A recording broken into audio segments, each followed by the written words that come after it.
a very important klal, a very important rule. Whenever you study Gemara, you study anything. You study Chassidut. No. You study Chassidut, Gemara, or whatever it is that you're studying. There's two tnuot. There's two steps. There's the step of absorption, and there's the step of contemplation. Let me explain. I'm going to explain. The first step is I'm getting the information. At the moment that I'm getting the information and the facts, whatever they are, whether it's facts about Chassidut or facts about Gemara or facts about Halakha, I cannot have my mind start thinking, analyzing, and comparing. The moment that I have my mind thinking, analyzing, and comparing, I'm not absorbing. Because it's impossible for my mind to be like this and at the same time like this. I can't be thinking, attacking the subject, right, and start and at the same time absorbing. I'm too busy like this. I need to completely erase my mind. I'm just getting the information. For now, I'm just getting it. I want to make sure that what I know in a very, very, very clear way. I've learned about this and I learned about that. It's possible, it's true. But at this moment right now, this is not the time. It's not the time. It's not the time to... You have a question or anything, you take a paper, you write a note, see Masechet Sukkah, or see this concept I saw in Rabbi Chaim Vital, whatever, I leave it aside for now. I just want to make sure, did I understand really what he was saying? The otiyot. First I have to have the otiyot. Imagine that I'm listening to a message. I'm given a message, I'm listening to it. At the moment that I'm listening to your message, I hear something completely different than what you're saying. And then on this, I'm going to base my whole philosophy. And when I tell you, no, that's not what I said.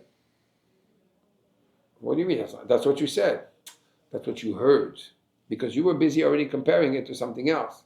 And that's how you have people, a lot of yeshiva boys, okay, that learn in yeshivot for years. And they don't remember anything they learned. Why? Because they never absorbed. They were so busy doing a pilpul, a discussion about what was said and why it was said. No, it's compared to this. No, it's this. I don't care about all these things. What does it say in the text? If I reread the text, am I going to reread it like everybody else reads it? Or am I going to read it in my imagination, how I understood the text? Of course, you're going to tell me, but Rabbi, when I learn the text in a way that I'm already comparing it to other things, it stays with me. Of course it stays with you because it's your own understanding. But that's not what you want. You want to have a real understanding. So the first beginning is Kabbalatol. You go, whatever the shiur is, whether it's Gemara, it's this, did I understand the facts? Give me all the tools, this puzzle, this puzzle, this puzzle, this puzzle. Okay? Well, if this is piece A1, and this is piece A2, and this is piece A3, then I understand. But what happened when I say, oh, piece A2 looks like CX of another, and this, suddenly I'm all confused. I think I have it, but I'm not going to grasp it. We want to really build our sechel and build our understanding from the foundation. The nature of man, and I want to tell you, I did this for years, so I know exactly what I'm talking about, is that we want to jump steps. But this can be compared to something, a concept, and this can, it's possible, it's all true, but it's not important right now. If it's really important, after you got it completely, you're going to sit down in your house and say, 1 second, now that I understood this and that, it looks to me that it seems to be like this or like that. Let me try to see if it does, if it works. And most cases, it doesn't work. It's the fragment of our imagination. Right? It's the fiction of our imagination. I remember one day I was in yeshiva, and I made a whole pilpul in front of the yeshiva, the whole yeshiva, on basar bechalav, on ilchot basar bechalav, on the laws of milk, mixing milk and meat. The Rosh Yeshiva listened to me. Everybody thought it was brilliant. I thought it was even more brilliant than brilliant.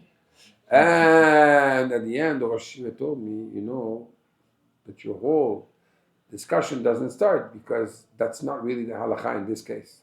And I based myself on something which was a wrong premise. Why? Because in my head, I was already catching angels. It's called Chap Malochim. It's hard. It's right, but it's the real way of studying Torah. Did I understand it well? Do I have the basic understanding? If I had to repeat it to somebody, would it be super clear? And if somebody else repeated the lesson, he might not use the same words as I, but would the other person listen and hear the same thing? Then I know. And that's why it's important to do chazara, to review what we are learning. So Bezat Hashem Yitbarach,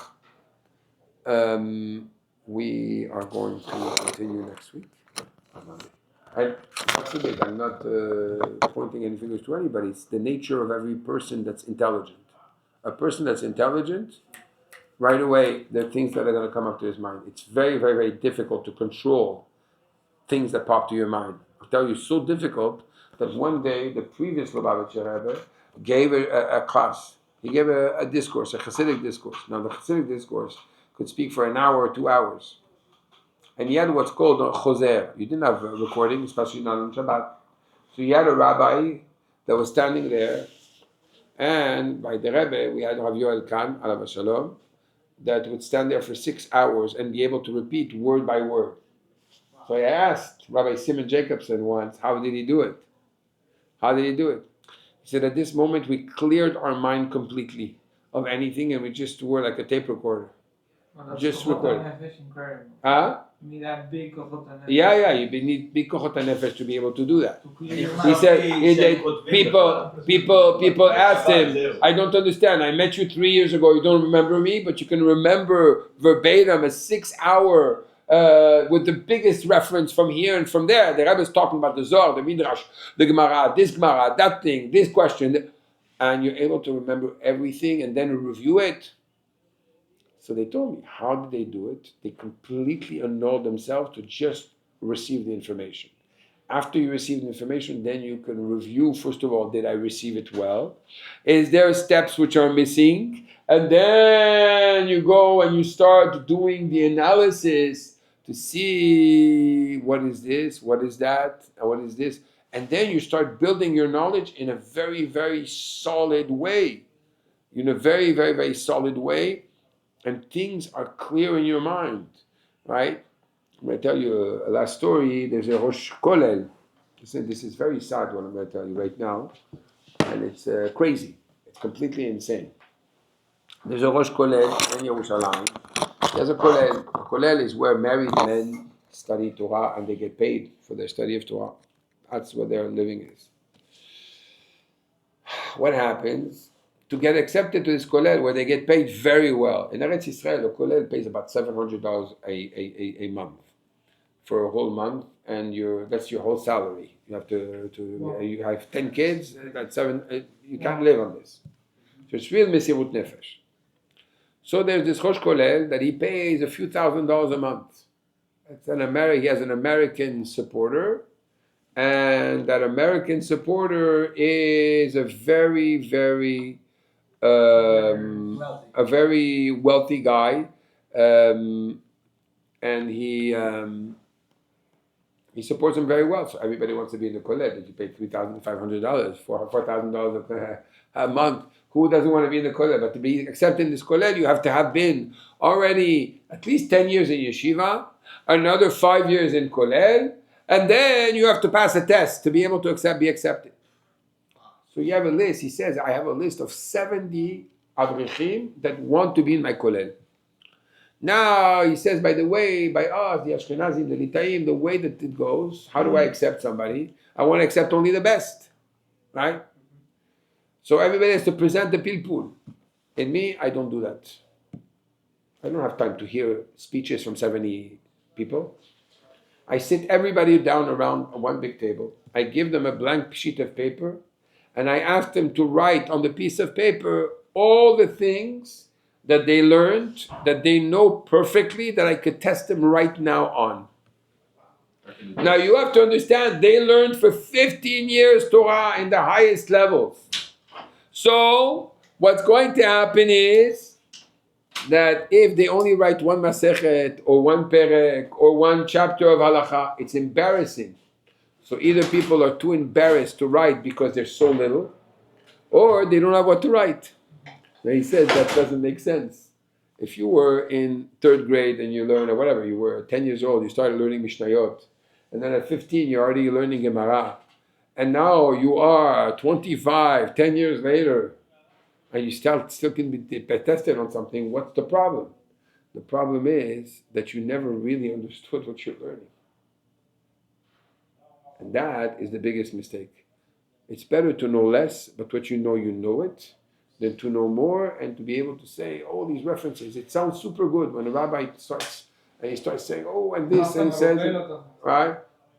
And he starts quoting 1,000 places. But to get there, first you really have to know what you know. And if you don't know what you know, then it's a big problem. You're going to be just like these guys that most of them at the end, with all the years of kollel, it happens to big people. Imagine for us that we weren't in yeshiva for 15 years and kollel and so on and so forth, and we didn't consecrate our whole life to this. You have other obligations, right? So it's very important. What we learn, let's have a good foundation. Let's understand it. That somebody is going to come and question you on it, and I say, of course, it's like this. This is the logic of Migo. And I'm going to tell you. The questions that we asked in the shiur this week, I can guarantee you, we're going to take people that studied about Migu and we're going to ask them the question. And they will not know the answer as good as you know it. God bless you.